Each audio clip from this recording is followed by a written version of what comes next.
Ada istilah triprakara, 3 perkara. Pencari ilmu harus punya karakter lilo, trimo, legowo. Lilo itu lilo lamun kelangan, nora gegetun. Pencari ilmu ndak akan kecewa kalau kehilangan sesuatu. Jadi kayak kalian dibelani ngaji kesini, itu kan kehilangan sesuatu, kehilangan waktu. Harusnya kamu nonton TV jam segini, sinetron banyak. Saya tidak tahu sinetron sekarang apa ya. Kalau zaman saya dulu ada yang legend, sekarang mungkin tidak ada. Anak ABG.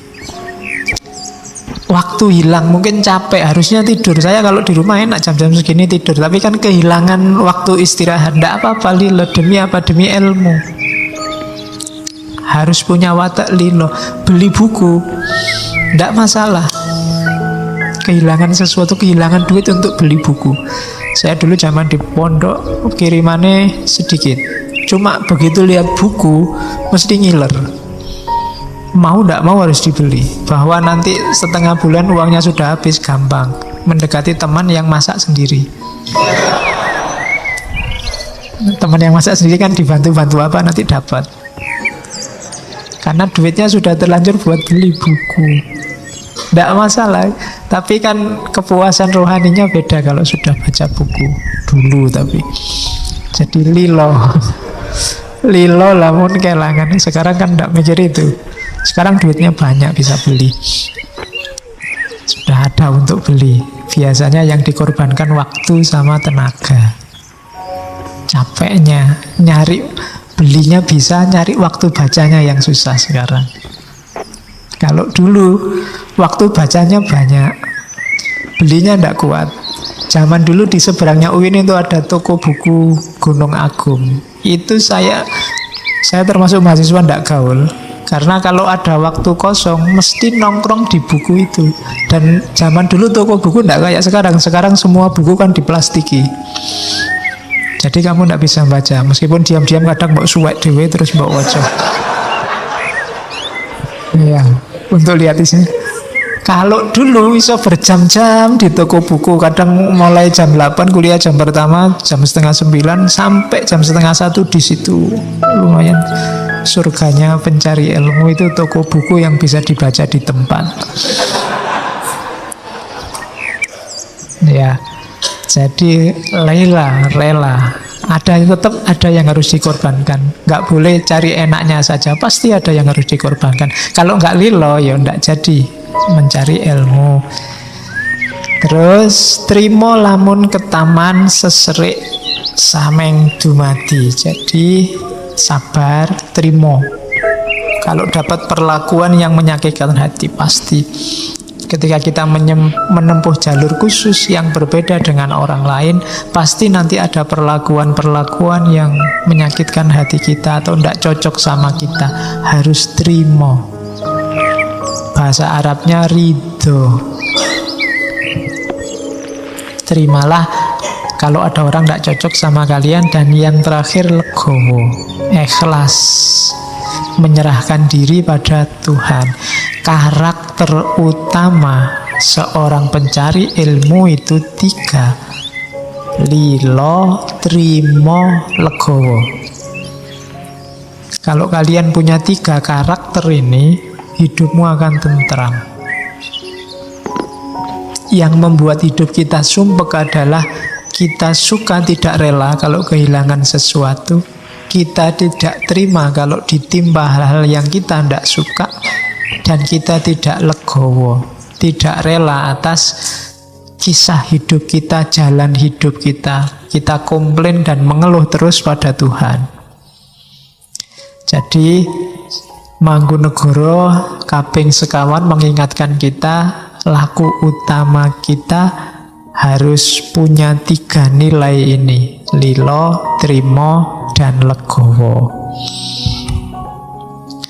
Jangan sampai kita jadi orang yang karakternya tak berilmu, orang bodoh. Orang bodoh itu karakternya seperti apa? Guguk karsaning priyangga. menuruti kemauan sendiri. Nora nganggo peparah lamun angling, bila berbicara tanpa dipertimbangkan. Lumoh engaran balilu, tidak mau dianggap bodoh. Uger guru aleman, maunya dipuji-puji. Sakarepe dhewe, ingin menang terus. Kalau ngomong ndak dipikir dulu, dianggap bodoh ndak mau, pinginnya dipuji terus. Itu ciri valid, pas untuk orang yang tak berilmu. Dimanapun kalian ketemu orang ini, sendaki itu, setinggi apapun omongannya, dia sebenarnya tidak berilmu. Orangnya los itu ndak ada remnya, nggak ngerti apa yang harus diomongkan dan apa yang jangan diomongkan, dan bagaimana cara ngomongnya. Kebalikannya ini, menuruti kemauan sendiri, ngomongnya tanpa pertimbangan, dianggap bodoh, nggak mau, minta dipuji terus, menganggap dirinya itu baik terus. Alamat orang bodoh. Siapapun yang menganggap dirinya selalu baik, itu alamat dia ndak pinter, bodoh. Kebalikannya, manusia yang sudah waspada terhadap situasi, nanging janmo ingkang wus waspadeng semu, sinamun ing samudono. Kalau ngomong, kalau mengungkapkan sesuatu, itu disamarkan dengan samudono, dengan wajah yang manis, ngomongnya baik, sesatun ing adu manis, prasangkanya selalu baik. Jadi orang yang bisa menguasai dirinya, kalau ndak suka, ndak tiba-tiba ngomong jelek, atau seandainya harus mengingatkan ngomong, dikemas dengan cara yang baik. Samudono itu nyamar, ndak kelihatan. Kadang-kadang yang diingatkan sana, ngomongnya ke sana, biar sini terasa. Itu orang pinter. Jadi bedanya orang pinter dan orang tidak pinter itu, kalau di sini yang pertama-tama cara ngomongnya. Kalau ada orang los ngomong, ndak dipikir dulu. Kalau Mas Mbok ngomongnya dipikir, loh memang gini saya ini, belak-belakan, terang-terangan apa adanya, kan ada yang begitu. Loh kalau semua orang belak-belakan, terang-terangan, bisa buyar dunia ini. Setiap kali ndak suka ngomong, setiap kali ndak cocok ngomong, tawuran mesti. Kenapa? Ya setiap orang isi kepalanya beda-beda. Nggak cocok atau kamu pakai baju batik itu kok nuani koyo. Padahal kan cukup diatur gimana caranya ngomongnya. Seandainya harus diomongkan, atau kalau nggak perlu diomongkan ya nggak usah diomongkan. Milih warna kok hitam, warna itu yang cerah, yang itu kan nggak cocok juga. Kalau ini tak omongkan juga kan tawuran. Aku bisa tawuran sama kamu. Banyak yang nggak cocok, model rambut kok kayak gitu. Misalnya. Dia kan tidak cocok aku. Kalau apa ya terus tak omong kan enggak. Oke, ya sekarang tidak ada sini model rambutnya bagus-bagus. Ya, akan ada yang di pihak tengah full itu. Zaman dulu ngarani model bokong. Jadi dulu Rano Karno zaman dulu. Oke, enggak. Jadi jangan dikira orang yang belak-belakan terang-terangan itu baik, katanya. Enggak, itu menunjukkan orang tidak bisa mengekang dirinya, menunjukkan dia tidak pinter, dianggap bodoh, tidak mau, pengen dipuji. Kalau ada orang ngomong saya itu ya sukanya belak-belakan gini, itu berarti dia sebenarnya pengen dipuji. Wah bagus sampean jujur, kan pengen gitu. Setiap orang ngomong ada sayanya, itu biasanya pingin dipuji, kesayaannya itu, keakuannya itu. Aku ini ya gini, terserah kamu suka apa enggak. Itu sebenarnya dia pingin dipuji, akunya itu. Nah itu diingatkan oleh Mangkunegoro lewat Wedotomo. Ada lagi lanjutannya, ciri selanjutnya orang tidak berilmu. Si pengung nora nelegowo. Sang Soyordo Deniro Cacariwis, seorang dungu tidak menyadari bahwa bualannya semakin menjadi-jadi. Ngandar-andar angen dukur, bicara makin ngelantur, kandane nora kaprah, bicaranya tidak masuk akal, tidak jelas. Soyo elok aleng kolong kanganipun, makin aneh dan tidak ada putusnya.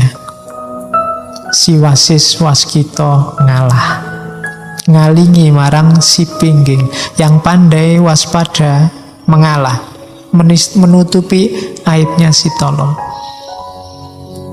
Jadi ini lanjutannya, ngomongnya ndak jelas, ngomongnya ngelantur, ndak masuk akal, ngeyele pol.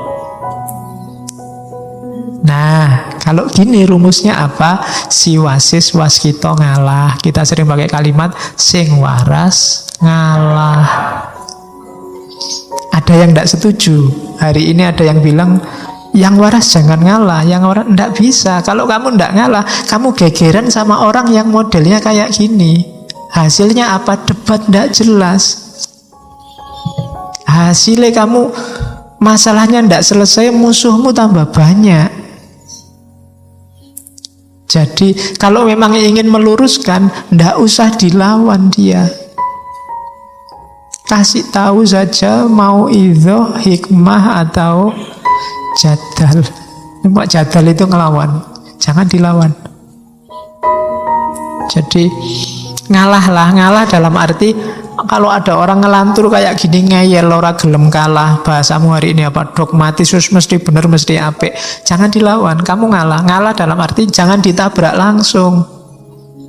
Kalau kamu tabrak langsung tidak menyelesaikan masalah, cuma nambah masalah. Jadi bener sing waras ngalah, dakwahlah dengan hikmah, jangan diajak tawuran, mesti ngeyel, tidak akan selesai. Ya sudah, tunggu dia sampai lerem, nek basa Jawane, sampai situasinya memungkinkan, masuklah dengan omongan, masuklah dengan contoh perbuatan. Jangan dilawan saat itu. Kalau dilawan tidak ada habisnya, kayak kamu diskusi selamat hari Natal kemarin. Siapa melawan siapa tidak jelas, hasilnya kan tawuran. Itu kan musiman, tahunan. Iya, tiap Natal gegeran, nanti tahun baru ya gegeran. Sekarang sudah mulai, jangan rame-rame di tahun baru. Padahal yang larang rame-rame yang paling rame. Iya kan, tawuran. Itu Januari tahun baru, nanti bulan Februari rame lagi, Valentine Day. Haram apa halal?